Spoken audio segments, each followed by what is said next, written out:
from everything I've heard from this Gorillaz record, it's a cool record. I've got to say, though, it's fair to say that this is the most different-sounding Gorillaz record we've heard yet, right? I don't know if there is a Gorillaz sound. So, I mean, by very definition, it changes utterly every time we put a record out because it's totally new people.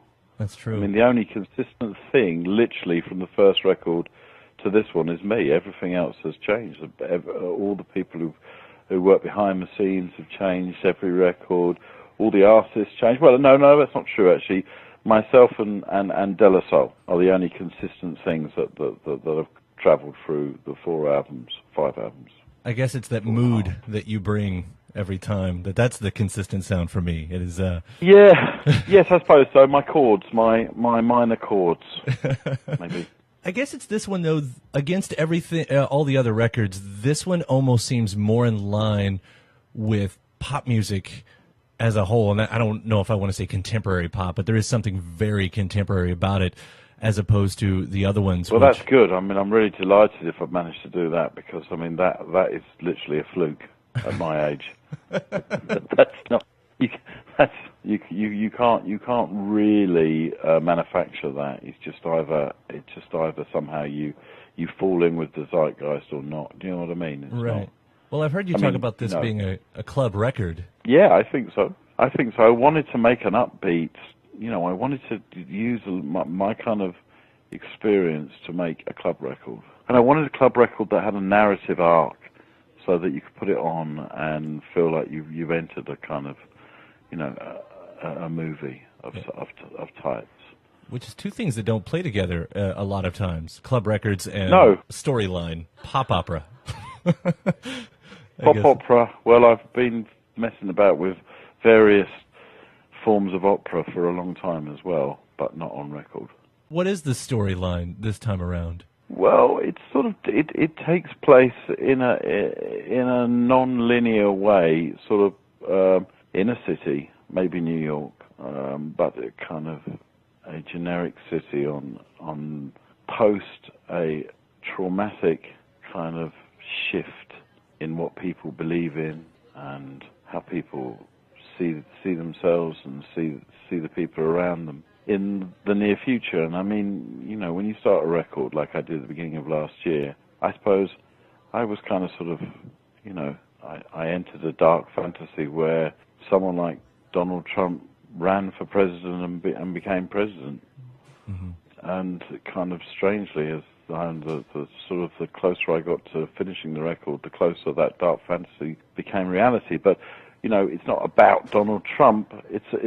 He's just a manifestation of that malign kind of sort of not quantum, but that malign sort of shift in how we feel about our surroundings and the people that we exist closely with, And it's kind of, I wanted to make a record where people were out that night drinking and talking about communicating with each other and the kind of that sense of uneasiness, but that sort of sense of exhilaration, because we all get kind of sort of slightly, I don't know, our adrenaline is affected regularly by the sort of crazy information loops that are projected out, and the sort of the mistruths that get propagated, and the conversation, the madness of social media. And so, yeah, all of those sort of things were in my head all the time, and the conversations I had with all the artists that we collaborated with were kind of sort of, initiated by that. Imagine a night in the near future when you're out and something has happened that you never thought was possible. How would you feel about it? And how do you deal with it with all the people around you? How do you deal with it exactly? Yeah. How do you deal with it exactly? So that was it, but that's a loose narrative. You know what I mean? Mm-hmm, mm-hmm. But that was definitely a big kind of sort of starting point for every conversation with every artist. I mean, at the beginning, when I was working with them, at the beginning, they were going, "Oh yeah, well, obviously that's never going to happen," and then I sort of got more and more kind of sort of emails at the end of the year going, oh shit, it did happen. Well, that's what I'm finding is a really interesting time, because a lot of artists that I'm talking to right now who've especially written, similar themes and everything, it all started out as a What If, because every album that's releasing now was probably written at the beginning of the year.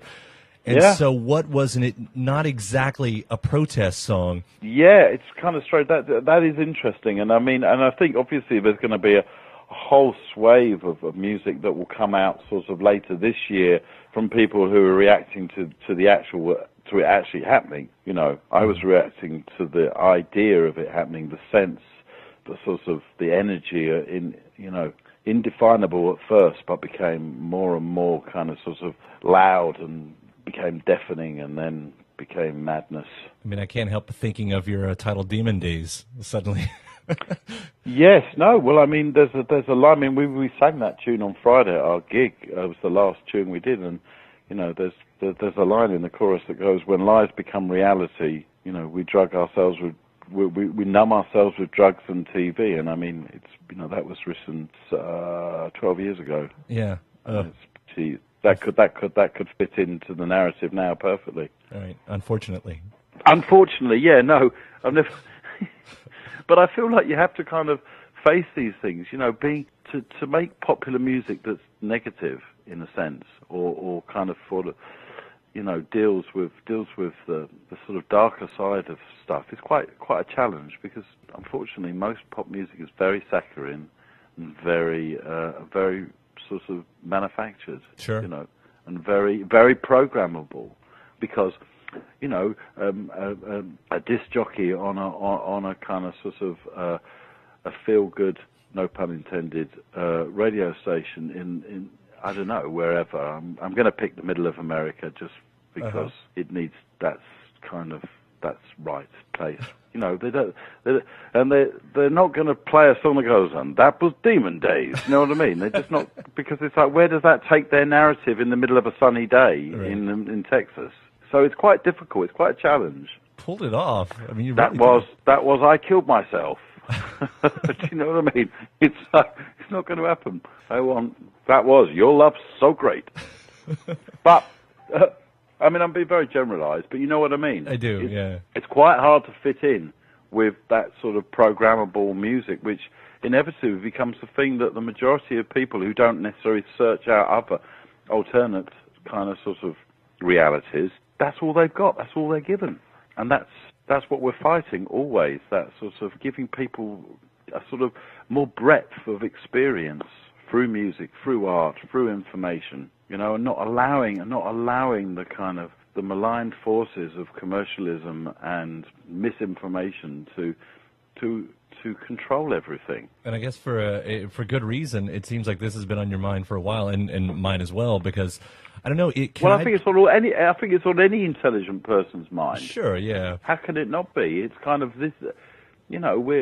We've been force-fed lies for a while. Yeah, and I mean the whole fucking global warming is not happening thing is that's really tragic. That.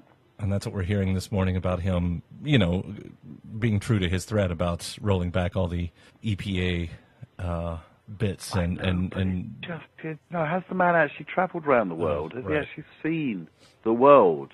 No, he hasn't. He's seen, essentially his gilded penthouse, his gilded golf course, and things of that ilk. Yeah. He hasn't kind of camped out in the Brazilian rainforest. He hasn't walked through the back streets of Kinshasa. He hasn't. Do you know what I mean? Mm-hmm.